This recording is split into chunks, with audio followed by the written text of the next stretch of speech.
കേരളത്തിനൊപ്പം ജനവിധി എഴുതിയ അസമിലെ 85% കടന്ന് റെക്കോർഡ് പോളിംഗ് രേഖപ്പെടുത്തി. മൂന്നാം വട്ടം BJP അധികാരം പിടിക്കാൻ ശ്രമിക്കുന്ന അസമിൽ 2016 ശേഷം ഭരണത്തിലേക്ക് തിരിച്ചുവരാനാണ് കോൺഗ്രസിന്റെ പോരാട്ടം.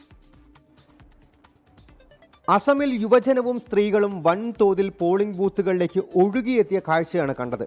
അന്തിമ കണക്കുകൾ വരുമ്പോൾ ചരിത്ര പോളിംഗ് രേഖപ്പെടുത്തുമെന്നാണ് രാഷ്ട്രീയ പാർട്ടികളുടെ വിലയിരുത്തൽ. ഉച്ചയോടെയാണ് മുഖ്യമന്ത്രി ഹിമന്ത ബിശ്വ ശർമ്മ ജാലുക്ബാരിയിലെ ഗരൽ ബുനിയാദി പ്രൈമറി സ്കൂളിൽ ഭാര്യയ്ക്കും മക്കൾക്കും ഒപ്പമെത്തി വോട്ട് രേഖപ്പെടുത്തിയത്.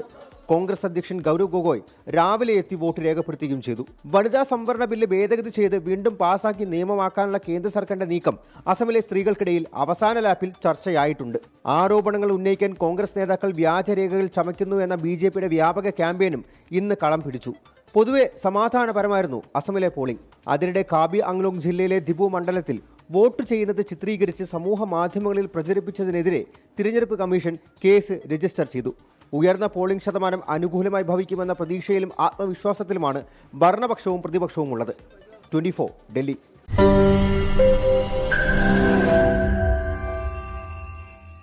ലോകത്തെവിടെയായാലും ഏത് സമയത്തും 24 വാർത്തകളും ഓഗ്മെന്റഡ് റിയാലിറ്റി പാക്കേജുകളും എക്സ്പ്ലെയിനറുകളും വിശദമായി കാണാൻ ഞങ്ങളുടെ YouTube ചാനൽ നിങ്ങൾക്ക് സബ്സ്ക്രൈബ് ചെയ്യാം.